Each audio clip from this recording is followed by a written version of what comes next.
Jó. Svo í dag erum við að fara að lesa þessa bók hérna. Inngangur að sálfræði. Þegar ég tala við ykkur þá þarf ég að horfa í burtu frá ykkur vegna þess að ég er að nota mikrofón sem að er í hina áttina frá myndavélinni. Svo byrjum bara á fyrsta kafla. Hérna er efnisyfirlitið. Kafli 1. Hvað er sálfræði? Hvað er sálfræði?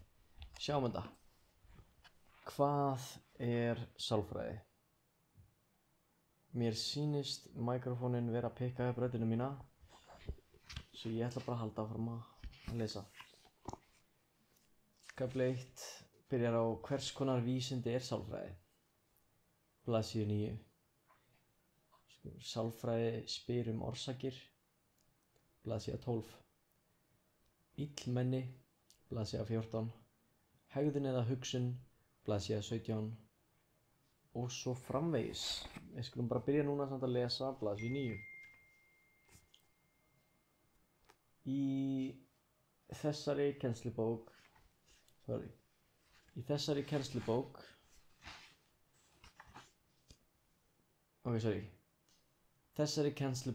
í sálfræði er ætlað að spanna fyrsta áfanga námsgreinarinnar í framhaldsskóla.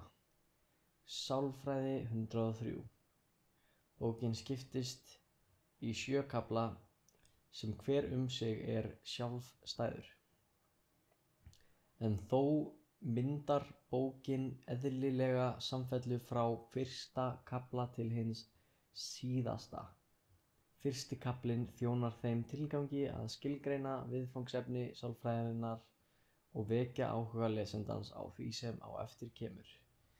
Í þessari bók er sálfræði, psychology, skilgreind sem fræðigrein sem fjallar lífverur út frá hegðun, hugsun og tilfinningum. Þetta þrennt myndar síðan sjálf einstaklings, sjálfsmynd hans. Flest þessara orða krefjast skýringar. Fyrst er það nafnið sjálft, sálfræði. Til umhugsunar. Áður en þú lest lengra skaltu reyna að gera þér grein fyrir því hvað hugmyndir þú hefur sálfræðina. Hvað hefur þú hingað til haldið að sálfræði fjalli Hugsaðu þér dæmi. Ég hugsaði alltaf að sálfræði snúði svolítið manneskjuna.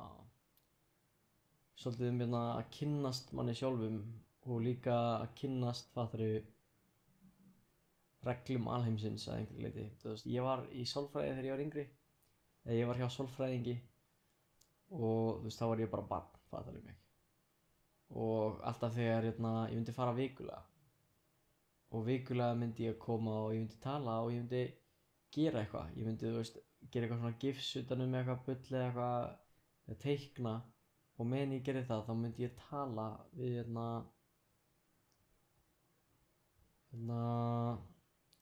sálfræðingi minn. Og ég myndi tala fattarðu, og þetta gerist í skólanum og eitthvað.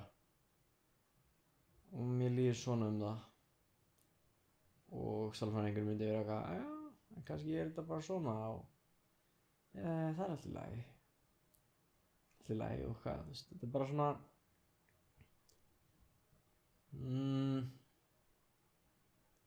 þú veist, sálfræði að mínu mati er að einhverju leyti bara svona good vibes, að reyna að komast í gegnum lífið á betri veg eða eitthvað. Ég held alltaf að sálfræði snýst það, sko. Hjálpa fólki að skilja sig betur og skilja fólk betur. Ég held að sálfræði snýst mjög mikið það að skilja mann sjálfan og fólki í kringum mann betur. En sjáum hvað bókin segir það. Sálfræði psychology er alþjóðlegt orð sem dregið af grísku orðunum psyche og logia. Fyrri hluti orðsins merkir á grísku lífsandi eða sál, psyche, og logia merkir fræði, sem sagt sálfræði, því bein þýðing hugtaksins. Vandinn sá að sál í hefðbundinni merkingu ekki hægt að rannsaka með vísindalegum aðferðum. Sálina hvorki hægt að mæla né vigta. Hún óefniskennd, ósýnileg, guðleg og fræðimenn deila það hvort hún sé yfirleitt til. Fræðigreinin sálfræði verður því að nálgast sálina við óbeinum aðferðum. Þetta má til dæmis gera með því að skoða þá þætti sem stundum tileinkaðir sálinni. Þ sem ég veit ekki alveg hvað þýðir, þ.e.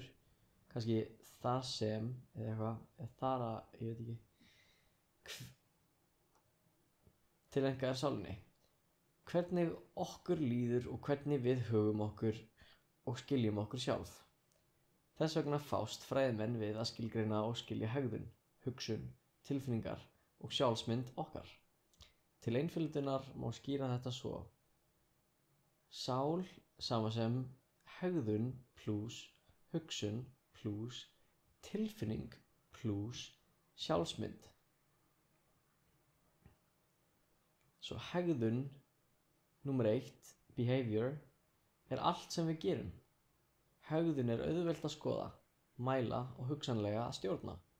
Hegðun gjarnan nefnd atferli í sálfræði. Því má segja að atferlisfræði sé í raun hegðunarfræði. Hegðun.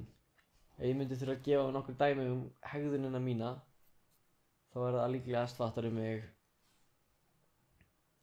Þú veist, ég spila tölvuleiki og þegar ég kannski að tapa, þar sem ég held að ég ætti að vinna, þá gera það mig svolítið svona pirraðan. Hegðun, það að spila tölvuleikinn. Hugsunin, það að halda að ég ætti að geta staðið mig betur en ég að standa mig. Og tilfinningin pirringur. Áhugavert. Og loks að nefna sjálfið, the self, og sjálfsmyndina. Það víst sem að bitnar á því að vera svona pirraður. Fattar mig? Sjálfsmyndin bitnar þegar maður pirrast yfir lélegri hegðun, sem sagt. Ok, höldum áfram bara með bókina. Ég skal hætta að koma með einhverjar pælingar. Hegðun, behavior, allt sem við gerum. Hegðun auðvelt að skoða, mæla og hugsanlega að stjórna. Hegðun gjarnan nefnd atferli í sálfræði. Því má segja að atferlisfræði sé í raun hegðunarfræði. Númer 2, hugsun. Hugsun ekki eins aðgengileg. Að vísu hefur hver og einn beinan aðgang að sinni eigin hugsun en ekki annarra. Svokallaðir hugfræðingar hafa fundið ýmsar leiðir til að skoða eða mæla hugsun. Til dæmis hefur verið rannsakað hvernig fólk ber sig að við þrautalausnir. Þetta gott dæmi, til dæmis þegar maður fer til ákveðna sálfræðinga, þá muni þeir gefa þér alls konar svona þrautir þar sem þú átt að fara, ok, þú átt einhvern veginn að raða þessum kössum, fattarðu, þú með 1, 2, 3, 4, 5, 6, 7, 8, 9 kassa. Þú átt að reyna að herma eftir mynstrinu sem í myndinni, sem bara 2D. En hver einasti kassi með hver einasti hlið. Hver einasta hlið hefur öðruvísi munstur. Svo maður á að raða þessu saman. En ekki bara það, eftir að þú raðar saman munstrunum, þá munu þeir til og frá á milli koma með spurningar sem spyrja þig út í alls konar þrautalausnir sem kemur við samfélagslegum atriðum. Þar sem þú kannski þarft að leysa einhvers konar vanda á milli þín og vina eða þín og samstarfsaðila. Og þar kemur inn skemmtilegi atriði við þrautirnar. Ekki bara svarið þitt, en heldur líka hvernig þú finnur svarið. Það líka hefur áhrif. hvort þú ert alltaf að reyna að svara, þú veist, rétt, fattarðu mig, hvort þú ert að reyna að svara mjög hratt, hvort þú hugsa lítið út í svarið þitt, hvort þú þú veist, þetta er líka atriði sem það þarf að hafa auga á þegar þú ert að reyna að lesa inn í hugsun aðalega með svona þrautum, með þrautalausnum. Svo kemur númer 3, tilfinning. Tilfinning, eða sem sagt emotion, er sambærileg hugsun að því leyti að þú hefur aðgang að þínum eigin tilfinningum en ekki annarra. Það flækir þó málið að við skiljum oft og tíðum ekki okkar eigin tilfinningar. Oft má ráða af útliti hvernig fólk líður, til dæmis þegar það hlær eða grætur, en sumir leyna tilfinningum sínum meira en aðrir. Sumir leyna tilfinningum sínum meira en aðrir. Það er rétt. Svipbrigði oft gefa í skyn tilfinningar. Hvernig fólk bara talar, fattarðu mig. Hvernig, þú veist, ef ég myndi til dæmis, ef ég væri að leysa þrautir fyrir einhvern, fattarðu mig, þá er oft tilfinningarnar mínar svolítið líka bornar fram. Út af því að ég er kannski mjög upptekinn af einhverjum erfiðum þrautum, fattarðu mig. Þar kemur líka inn þessi þrautalausnir þar sem þú lætur aðila samansetja skilurðu kassa fyrir ákveðin munstur sem að hægt og rólega verður erfiðara. Þá getur þú getur svolítið svona fylgst með og séð hvenær aðilinn er alveg búinn að gefa sig, fattarðu. Hvenær hann er það einbeittur að verkefninu og er kannski ekki að standa sig jafn vel lengur, fattarðu mig, er komin að endalokum að sinni getu í að fullkomna verkefnið, þá veistu að þú getur hent í kannski hinar spurningarnar, fattarðu, sem eru meira svona samfélagslegar og meira svona, þú veist, persónulegar. Þetta er eitt atriði þar sem að við komum að tilfinningu. Tilfinning er mjög lesanleg að einhverju leyti en það er ekki eitthvað sem að allir gefa bara frá sér viljandi. Oft er tilfinning gefin sjálfkrafa eða svona ósjálfrátt. Fattarðu, maður er ekki beint sjálfur að átta sig á því að maður er að gefa í burt þessar tilfinningar þegar maður finnur kannski fyrir þeim og þær hafa áhrif á hegðun og áhrif á hvernig maður hagar sér og hvernig maður tjáir sig, en maður er samt ekki beint, fattarðu mig, alltaf að hugsa út í það. Svo þetta getur verið lúmst, sko. Þú veist. Og núna erum við komin í 4. atriðið af þessum 4 atriðum sem að samansetja sálina. Við erum búin að fara yfir hegðun. Hegðun er allt sem að við gerum. Við erum búin að fara yfir hugsun. Það er vísu það sem við hugsum og við höfum beinan aðgang af því. Tilfinning svo, við höfum líka beinan aðgang að tilfinningu að einhverju leyti, en við höfum ekki beina stjórn yfir tilfinningu, myndi ég segja. Og svo 4. sem við erum núna að koma að er sjálfsmynd. Loks er að nefna sjálfið, the self, eða sjálfsmyndina, self-image. Það er sú hugmynd sem þú hefur sjálfan þig í samanburði við aðra. Hún er nokkurs konar niðurstaða af þessu þrennu, hegðun, hugsun, tilfinningum. Hegðun, hugsun og tilfinningum. Svo sjálfsmyndin okkar og við sjálf er víst samanburður við aðra og er nokkurs konar niðurstaða af hegðun, hugsun og tilfinningum. Til umhugsunar. Hvernig hefur sjálfsmynd þín mótast? Þú veist, það er áhugaverð spurning, sko.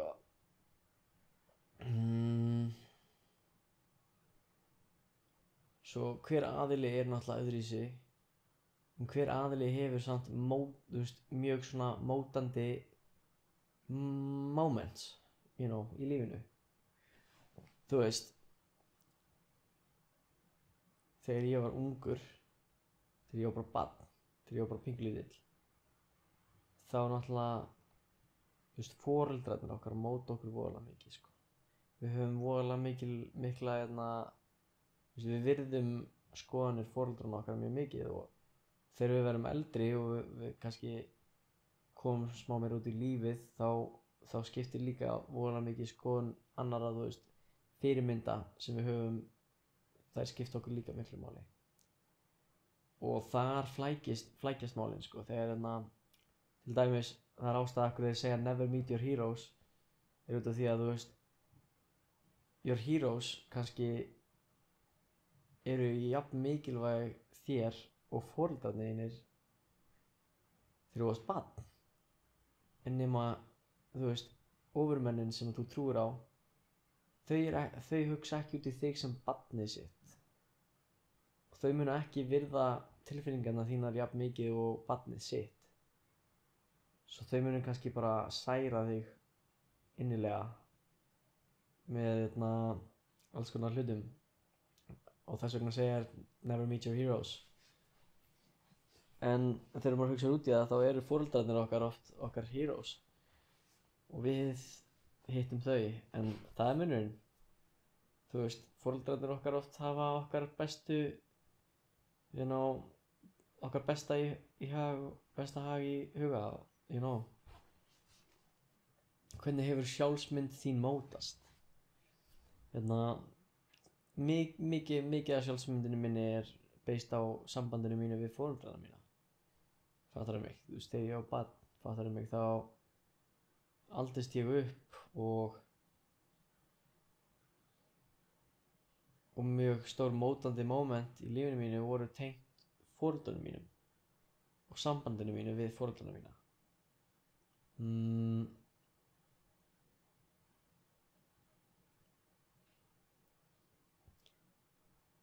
En ekki bara það, svo þegar ég var eldri, fattarðu mig, þá líka hef ég líka mótast mjög mikið í gegnum vini.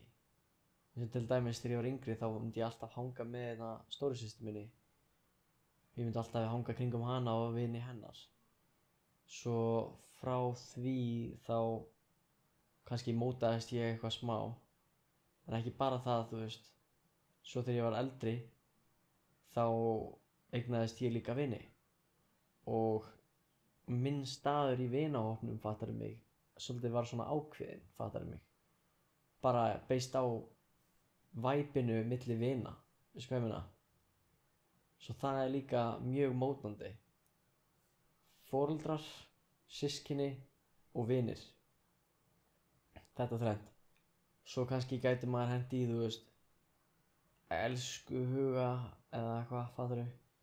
En persónulega þá hef ég aldrei, þú veist, sum sambönd náttúrulega, þú veist, maður elskaði alveg einhverja mannesku, skilurðu, og ég var ástfanginn af henni. En já, og svo kannski elskaði hún mig ekki, fattarðu mig. Hversu oft hefur það gerst? Nóg oft. Alveg nóg oft, sko.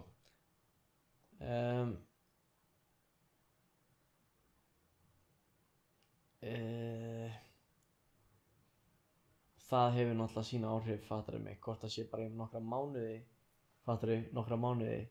þú veist, það byrjar náttúrulega þannig, það byrjar á því að maður er kannski svolítið svona dapur og þunglyndur, en ekki bara það, næsta samband líka, sko. Þótt maður kannski komin aftur í gott skap, þá er samt kannski ákveðin svona, þú veist, insecurity sem að byggist. Og ég ætla bara að koma með eitt dæmi sem er ekki mitt, en vinkona mín sagði frá einhverjum gæja sem var svolítið skrítinn. Hann myndi alltaf, þú veist, hún var eitthvað að ríða einhverjum gaur. Það er respect, það er bara að njóta lífsins. Það er smá ást. En gaurinn, hann myndi alltaf ríða henni og svo myndi hann taka smokkið sinn, binda hann og kasta hann á gólfið. Sem er náttúrulega bara fucking weird, að einhver leyti. Þú veist, það er bara get weird.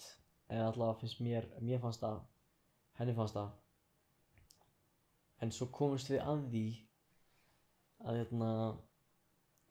því að í fyrra sambandi hjá þessum gaur, þá gerðist eitthvað mjög fucked up.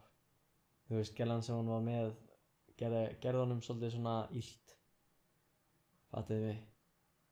Og eftir ég heyrði frá því þá var ég náttúrulega bara, já, það er obviously ástæðan af hverju gaurinn hefur svolítið svona svo litla áráttu að skilja eftir sæði sitt á stöðum, you know, að make sure að það er drift staði, fattarðu. En allavega já, hann víst hann var í sambandi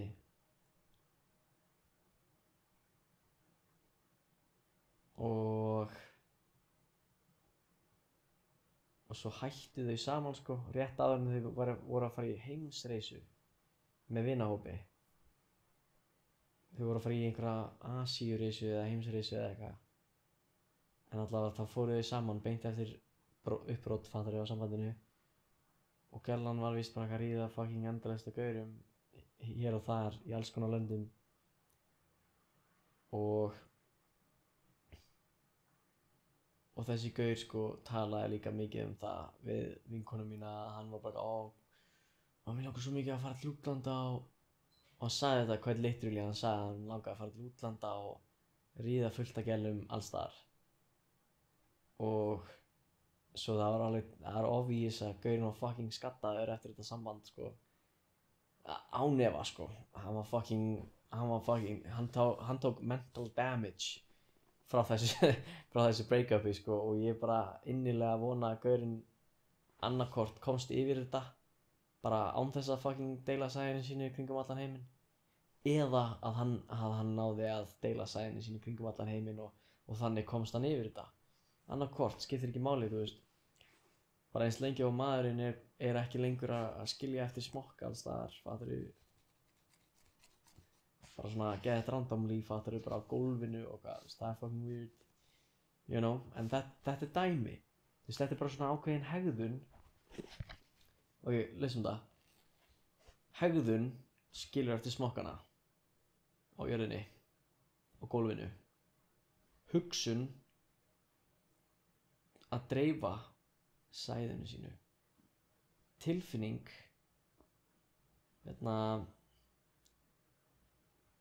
að komast, fattarðu, aftur á sama level, fattarðu. Tilfinningin er mögulega, fattarðu, ákveðin vilji til þess að get back, you know, at someone, eða þú veist, bara vilji til þess að vera nógu góður, fattarðu mig. Og þar kemur inn sjálfsmyndin, þú veist, eftir að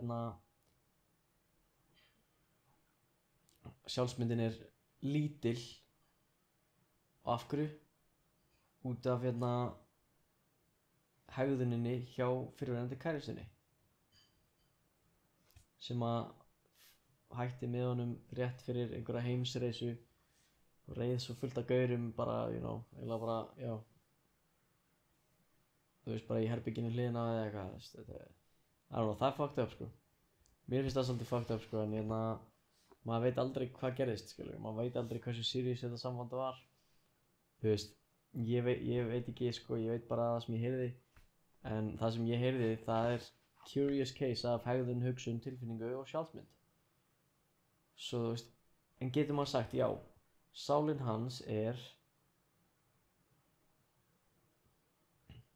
einhver gaur sem skilur eftir sæðispókana sína á gólfinu út af því að hann vill dreifa sæðinu sínu kringum allan heiminn, út af því að kærastan hans gerði það beint fyrir framan hann eftir að hann hætti með honum. Er það sálin hans? Eða er það bara svona inner demon sem hann er að díla við? Fattiði mig.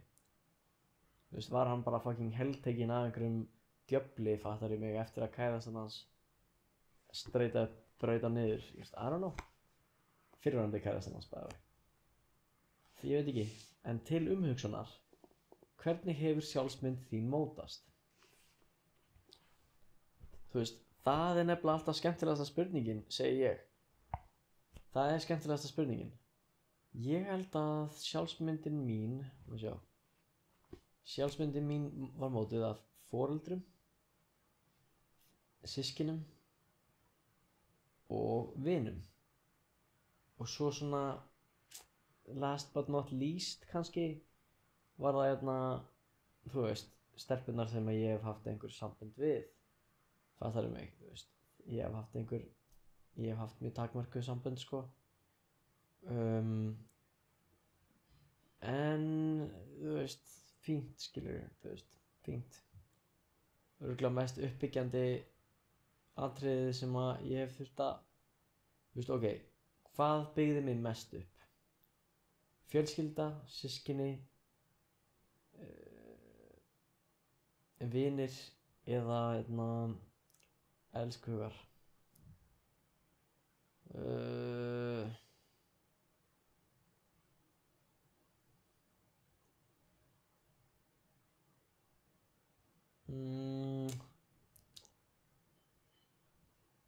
don't know sko, ég myndi örugglega þurfa að segja, hvað ef það er ekki bara 4 atriði? Hvað ef það er ég, fjölskylda, foreldrar, systkini, ég, foreldrar, systkini, vinir og elskhugar.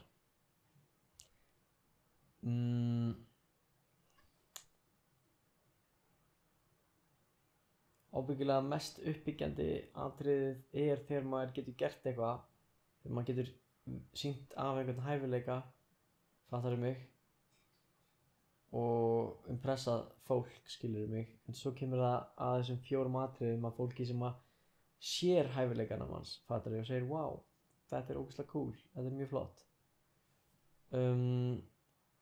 Og hvað er að þessum 4 atriðum fólki sem að var mest hughreystandi við mann? Foreldrar. Ég myndi segja að foreldrar eru mjög hughreystandi. Mjög búin að gefa mér mjög mikið, skilurðu mig. Þú veist, ég er búin að einhverju leyti, fattarðu mig, fá, þú veist, allavega allt tilbaka, fattarðu mig. Þú veist, foreldrar eru mjög næs, you know. Þú veist, maður getur varla lifað andra, þú veist, þau fæddu mann, gáfu manni líf og það er eitt sem maður ávist alltaf að vera þakklátur fyrir, að fá líf. Sama hvað gerist, sama hversu erfitt fjölskyldulífið er, þá fekk maður samt líf. Hvort maður vill bara drepa sig eða ekki, fattarðu, það er eitthvað sem þú fucking ákveður með þetta líf sem þú fekkst. Veist hvað ég meina? Svo þú veist, ef þér langar að taka þessa ákvörðun, fattarðu, sem er náttúrulega ekki gott, það er aldrei gott að enda hluti snemma, fattarðu mig, hugsum bara út í þetta. Fólk segir alltaf að það er best að klára hluti, hvort það sé og sure, þú veist, ekki bara klára hluti, en leyfa hlutum að ganga sinn gang að endalokum, fattarðu mig. Það er víst það sem fólk segir, maður, ég veit ekki sko, en allavega, þú veist, þá eru foreldrar mikilvægir fyrir mann, you know. Og svo eru systkini líka, þú veist, það er án efa, fattarðu mig, systkini er stór partur af lífinu manns, þótt maður hugsar aldrei út í það, þá eru systkini samt mjög mótandi. Hafa mjög stóran part að spila, sko, í að móta mann sem mannesku. Og svo er það vinir, það er náttúrulega líka voðalega stór partur af því, sko. Og svo elskhugar, eða eitthvað, ég kann ekki að segja þetta orð. En já, þeir eru líka stór partur af þessu. Þú veist.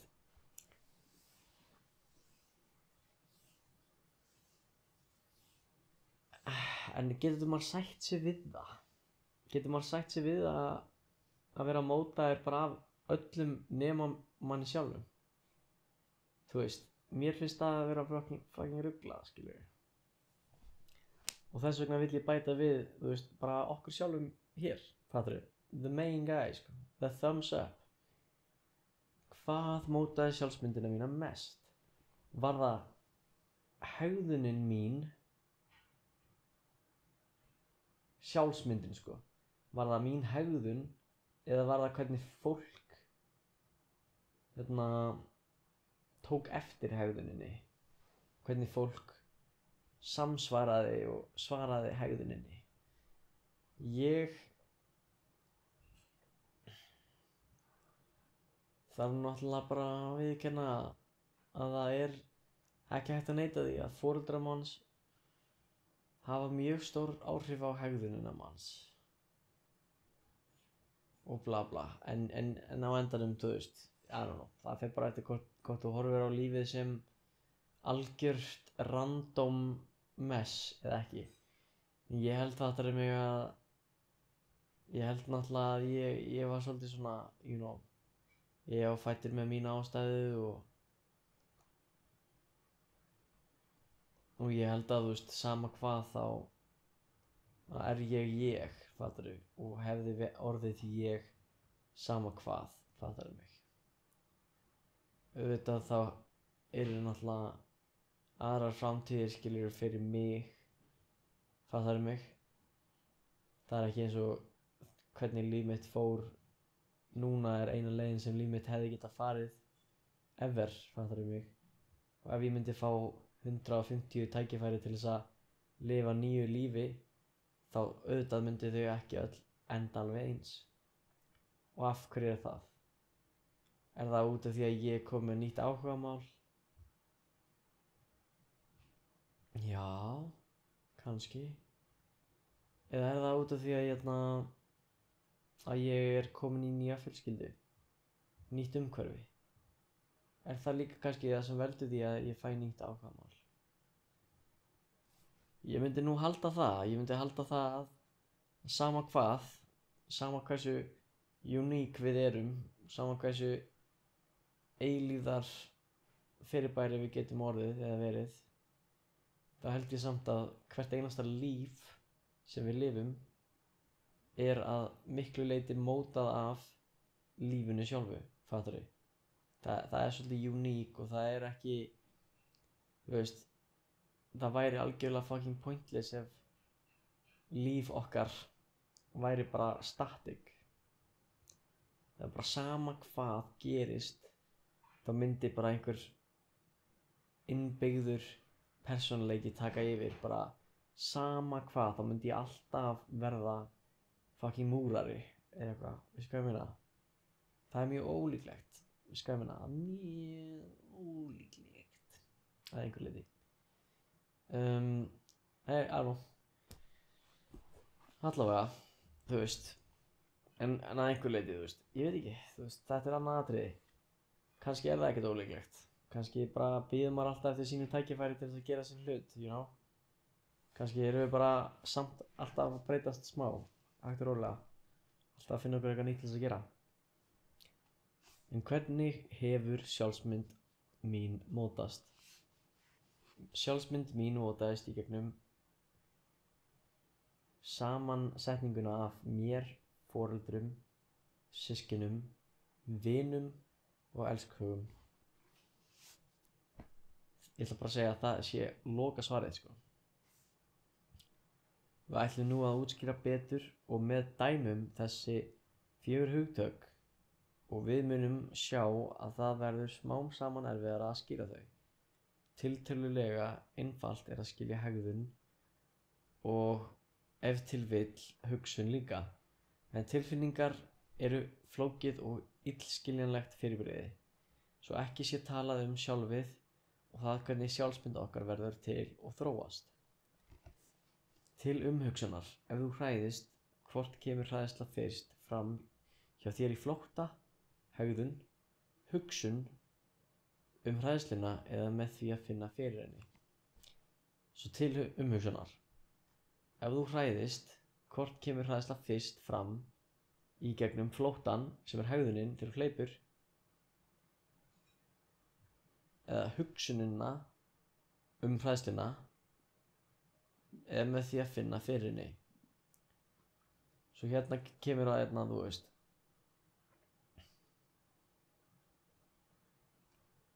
the primal, fattarðu mig, sem er tilfinningin, þú veist, þú finnur fyrir hræðslu, þú hugsar út í hræðslu og hegðun er flótti. I don't know, ég held að það er örugglega bara tilfinningin sko. Ég held að tilfinningin er oft dýpst sko á sér stað mjög djúpt inni í manni.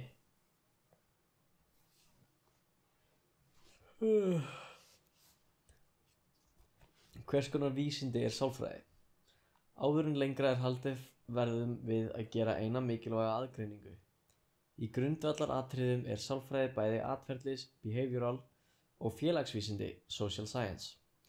Sálfræði rannsakar atferli sem er annað orð yfir hegðun og hátterni sem atferlisvísindi er sálfræði tilraunavísindi. Sálfræði rannsakar atferli sem er annað orð yfir hegðun og hátterni sem atferlisvísindi er sálfræði tilraunavísindi í stíl raungreina og náttúruvísinda. Hlutlægur efniviður fræðigreinarinnar er hegðun einstaklingana. Hlutlægnin objectivity felst í því að hegðun má auðveldlega rannsaka með hefðbundnum aðferðum vísinda því að hún er sýnileg og því má mæla hana og setja upp tilraunir til að stjórna henni. Og hvað meina þeir eiginlega með því?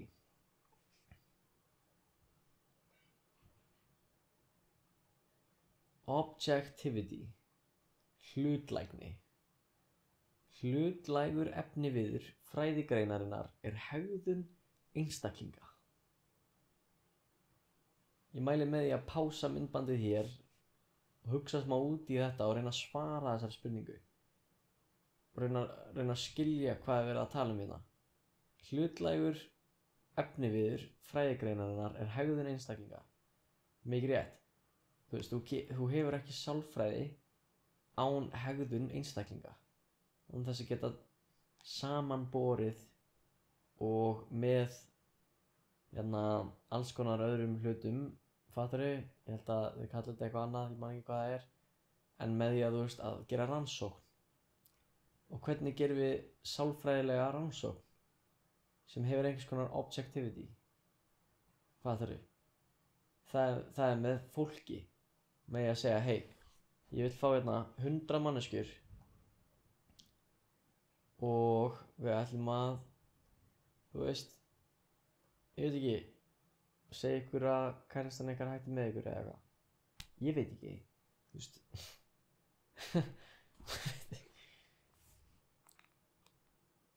Og með því þá getum við fengið, fattarðu, einhvers konar svona niðurstöðu. Tölfræðilega niðurstöðu. Af þessum 100 manneskjum, 20 manneskjur byrjuðu bara eitthvað ánsökk að ráðast á okkur. 40 manneskjur voru bara eitthvað, nei, ég trúi þér ekki. Og hinnar 40 manneskjurnar fóru bara að gráta. Þú veist, með þessu þá erum við búin að fá tölfræðilega niðurstöðu based á sálfræðilegri rannsókn sem hefur hlutlægan efnisvið í þessari fræðigrein sem er hegðun einstaklinga. Það er objective efnisviður fræðigreinarinnar. Það er hegðun einstaklinga. Svo þegar við erum að vinna í sálfræði, þá viljum við vinna með hegðun einstaklinga og hvernig hún getur orðið objective. Hvernig við getum skilið hana og rannsakað hana. Komið að niðurstöðum sem eru ekki bara algjörlega random og út úr, fattarðu, bara persónulegri sál, fattarðu mig.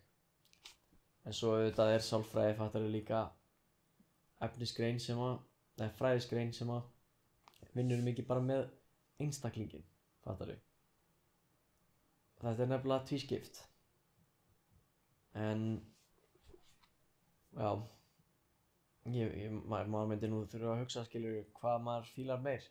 Fílar maður meir einstaklings sálfræði eða objective hlutlæga fræðigrein sem snýst samanburð hegðun einstaklinga, og hvað þannig. Ég myndi örugglega segja að það ekki hægt að hafa eitt án hins, fattarðu? Eða bæði hjálpar, bæði hjálpar. En allavega, hlutlægnin, the objectivity, felst í því að hegðun má auðveldlega rannsaka með hefðbundnum aðferðum vísinda, því að hún er sýnileg og því má mæla hana og setja upp tilraunir til að stjórna henni. Það má auðveldlega rannsaka hegðun með hefðbundnum aðferðum vísinda, því að hún er sýnileg og því má mæla hana og setja upp tilraunir til að stjórna henni. Svo núna erum við að tala að sálfræði vinnur mjög mikið með hegðun.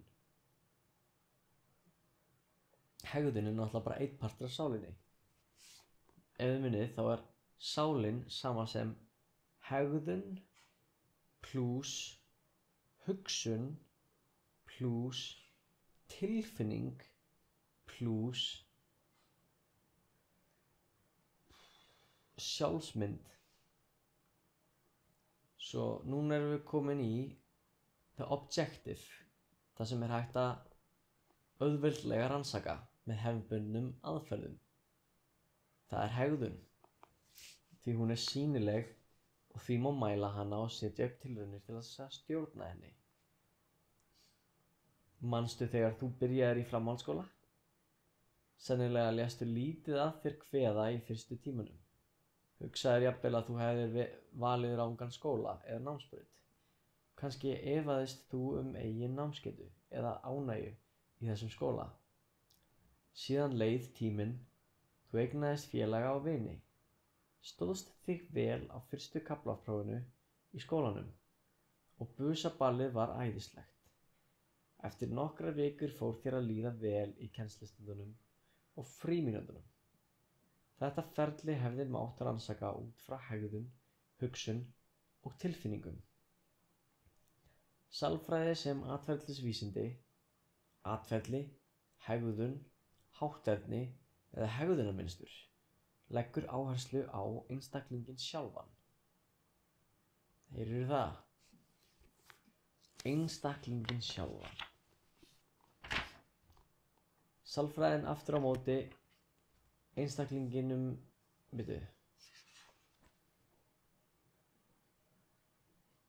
Sálfræði sem atferlisvísindi, atferli er bara hegðun, hátterni eða hegðunarmynstur, leggur áherslu á einstaklinginn sjálfan. En sem félagsvísindi skoðar sálfræðin aftur á móti einstaklinginn í mun víðara samhengi, sem félagsveru í gagnvirku sambandi við annað fólk og umhverfi sitt. Sálfræðingar verða líka að skoða huglægar subjective upplýsingar. Það verður þó aldrei gert með beinum hætti eins og sjá má í dæminu hér að ofan. Huglægar upplýsingar má þó nálgast í viðtölum og frásögnum af líðan. Svo hlutlægnar hugmyndir. Hlutlægni er objectivity og huglægar upplýsingar eru subjective. Hlutlægnar upplýsingar eru objective og huglægar upplýsingar eru subjective. Þetta er sú hugmynd sem að flestir gera sér af sálfræðingum með sjúklinginn. Nú segjum við skjólstæðinginn í stólnum. Erfitt er að rannsaka, það er mynd hérna af sálfræðingi að tala við, samkvæmt þessari bók, sjúkling, en innan sviga segjum við í dag skjólstæðing.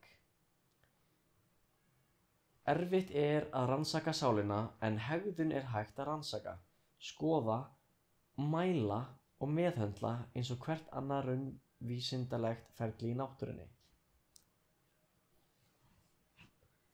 Nemandi er nýbyrjaður í skóla og strax fyrstu dagana kemur í ljós að hann á mjög erfitt með að sitja kyrr. Hann er sífellt á iði, getur ekki, Hlutlægni og huglægni má skilgreina svo.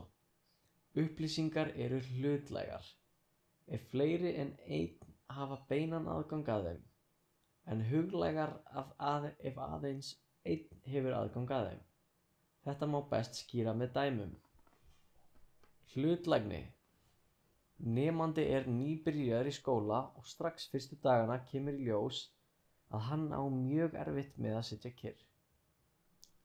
Hann er sífellt á iði, getur ekki einbeitt sér að verkefnum kennarans og hleypur stofuna á meðan aðrir nemendur sitja kyrrir. Hegðun þessa órólega nemanda er augljóslega hlutlæg. Hana má sjá, mæla, taka upp á myndband, telja og jafnvel hljóðrita. Hegðunin er hlutlæg vegna þess að hún er sjáanleg. Fleiri en einn geta séð hvað er að gerast. Aðrir geta auðveldlega skoðað og borið hegðunina saman við aðra hegðun. Rétt eins og þegar raunvísindamenn eru að vigta grjót í jarðfræði, mæla og vegalengdir í landafræði eða stilla efnajöfnu í efnafræði. Þetta er allt hlutlægni, út af því það er hægt að mæla og sjá. Og það er ekki spurning um það. Það er bara staðreynd. Huglægni hins vegar. Hvers vegna hagar nemandinn sér svona? Kannski líður honum illa. Kannski er hann hræddur við jafnaldra sína eða kennarann. Ef til vill er hann að reyna að vera fyndinn með því að vera með trúðslæti. Við vitum það ekki vegna þess að við, hin í stofunni, höfum ekki beinan aðgang að hugarferlum hans, tilfinningum eða sjálfsmynd. Við getum ályktað, giskað og auðvitað getum við spurt hvað honum gangi til, en við fáum aldrei beinan aðgang að hugsunum hans eða tilfinningum. Hann einn hefur aðgang að hugsunum sínum og tilfinningum. Kennsla í sálfræði felur því alltaf í sér hlutlægar upplýsingar fólk og þar með þig.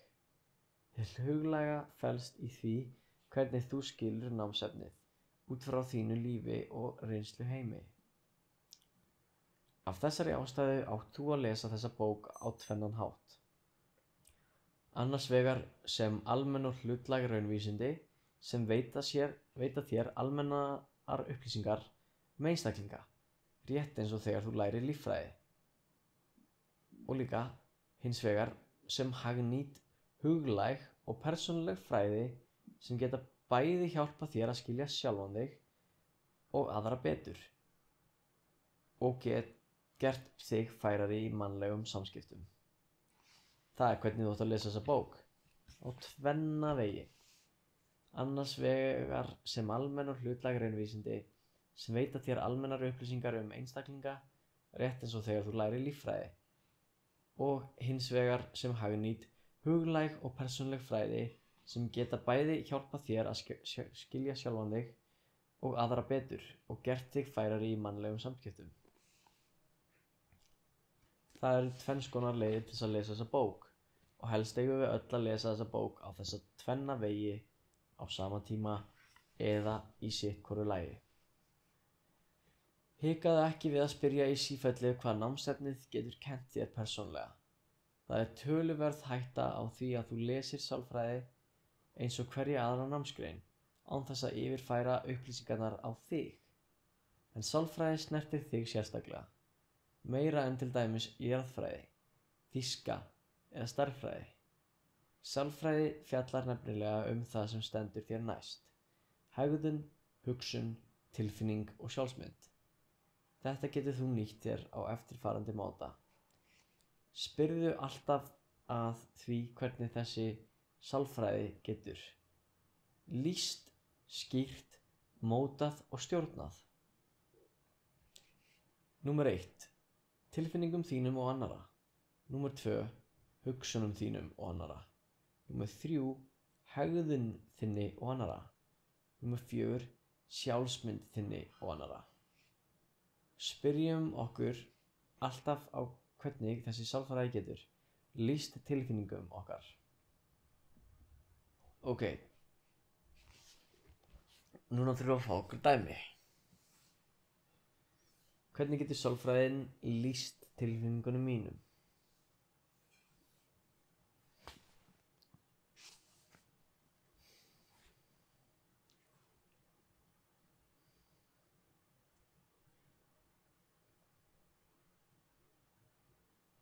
Sálfræðin getur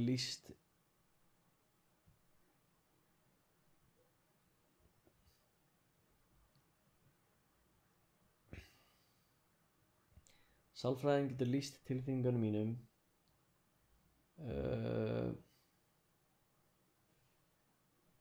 á alls konar vegi. Við erum víst að koma upp með dæmi.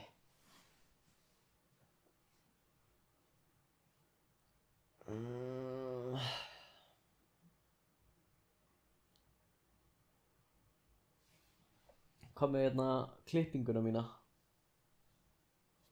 Þegar ég fekk mér þessa klippingu þá var ég að hugsa að skemmta mér og að vera fyndinn. Kannski smá trúðslæti. Hegðunin mín lýsist líka. Sjálfsmyndin mín líka. Tilfinningin mín líka. Svo sálfræðin, þegar ég fekk mér þessa klippingu þá var ég að hugsa að ég var orðinn þreyttur á því að hafa sérstaklega langt hár. Mér langaði að raka á mér hausinn. Hugsunin mín var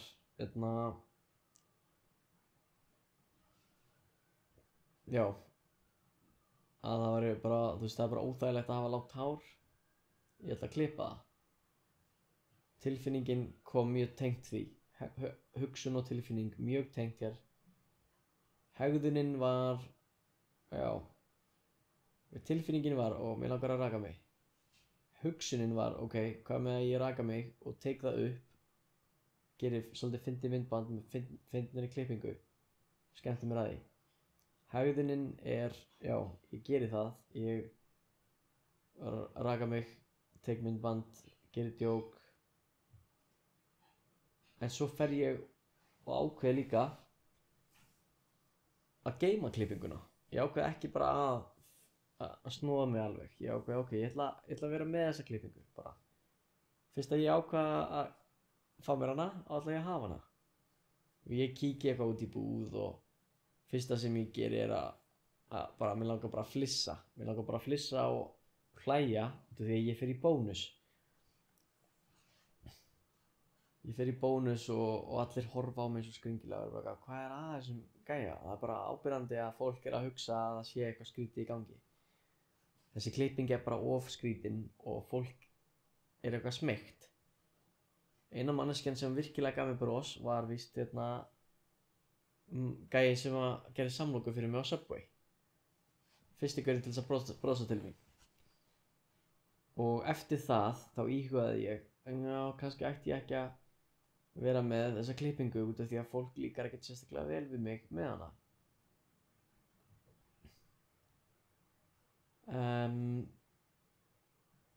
Og það er víst sjálfsmyndin eitthvað, ekki alveg, hvað þetta er flókið, lýst, skýrt, mótað og stjórnað, tilfinning, hugsun, hegðun og sjálfsmynd. Bara í gegnum einn dag, fattarðu mig, bara í gegnum einn dag, þá er örugglega hægt að fara í gegnum svona endalaust af, þessu lúpi, þar sem að ég fer í bónus og svo fer ég á Subway. Fyrst finnst mér þetta voðalega fyndið, svo er ég mjög glaður líka að geta fengið góða samræði við manninn sem er að gera samlokunum mín á Subway. En svo þegar ég kem heim, þá er kannski svona sjálfsmyndin svolítið lægri, skilurðu mig, og fólk líkar ekki vel við klippinguna. En svo kemur inn fattar tilfinningin, en hvað með að bara, þú veist, segja bara fudge it og halda í klippinguna, þú veist. Og ég geri það, og svo meira að segja í dag þá fór ég í Hagkaup og þú veist, það var stuð. Ég fór í Hagkaup og það var náttúrulega alveg nóg til af fólki sem horfði á klippinguna og var bara eitthvað, wow, það er eitthvað, þú veist, fólk vanlega bara sagði ekki fucking orð, you know. það er það sem fólk vanlega gerir, skilurðu, sem er svolítið áhugavert, fattarðu mig. Það er svolítið áhugavert, þú veist, til dæmis þá þegar ég hitti fólk sem er rángeygt, fattarðu, fólk sem er bara fætt, fattarðu, og eitt augað er bara að benda í aðra átt. Þú veist, oft þá hef ég erfitt með að horfa í augun á þeim. Út af því að þú veist, þetta bara kemur fyrir að mér langar að segja eitthvað. Mér langar að segja, þú veist, hvað gerist í augað þitt, fattarðu mig. Mér langar alltaf að gera það. Mér langar alltaf að spyrja, hvað gerist í augað þitt. En hversu oft ger ég það? Ekki alltaf, sko. Mjög sjaldan. Fyrsta skipti sem ég er að hitta mannesku, þú veist, þá er ég ekki alltaf fattur að bomba í hvað gerist í augað þitt. Þegar ég sé einhverja mannesku sem er með svona svolítið rángeygt auga. Það er bara, það er erfið spurning til þess að spyrja. Manni langar ekki að, fattarðu, manni langar ekki að snerta á erfiðan punkt, fattarðu mig, þegar einhver er að hafa nú þegar vondan dag.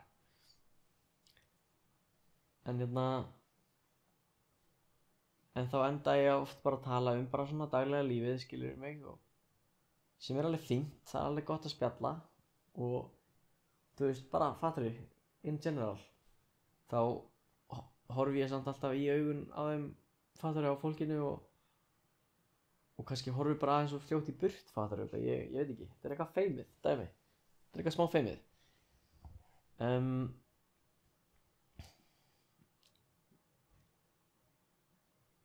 Já, þetta er eitthvað smá feimið. Annars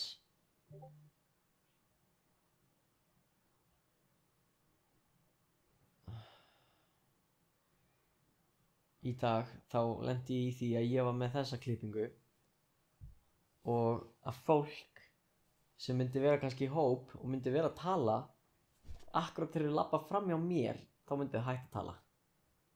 Og mér fannst þetta að vera svolítið svona dæmi fattarðu, núna er ég komin á hinn endan þar sem ég er orðinn rángeygur, fattarðu. Og fólk svona einhvern veginn verður svolítið vandræðilegt svona kringum mig, fattarðu, svona þessi manneskja er eitthvað öðruvísi. Þessi manneskja er eitthvað svona, þú veist, það þarf eins og ekki að vera það að þau voru nú þegar að tala klippinguna mína, en það er kannski bara strax að þau sáu klippinguna mína og bara svona tók þetta upp, fattarðu, með athyglinnar og bara svona, þú veist, það var bara svona ákveðin svona energy, bara svona skilurðu, og kannski eftir að þau fóru einhvern annað með hópið sín, þá var svona, wow, sástu þessa klippingu?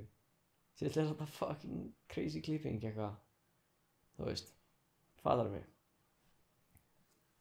Og það var alveg svolítið áhugavert, þú veist, það voru kannski einhverja sæta stelpur, skilur, sem ég var eitthvað að labba fram hjá og þú veist, og ég þarf bara einhvern veginn svona, bara svona að rúlla með það, þetta er bara average dagur, þetta er bara ándjóks average dagur og ég er bara average manneskja. Ég er bara viður, ég er bara gallinn, skilur, ég er bara gaurinn, skilur. En núna er ég með þessa klippingu. Við erum með maturinn tilbúin. Ok, ég kem þetta smá. Þú þarft að taka pönnuna fyrir mig, hún er svo þung. Já, ég geri það. Ég ætla bara að klára þetta. Já. Verða svona eina myndu. Ok. Þá er kominn matur og þá er víst þessi klukkutími af lærdómi að koma að enda.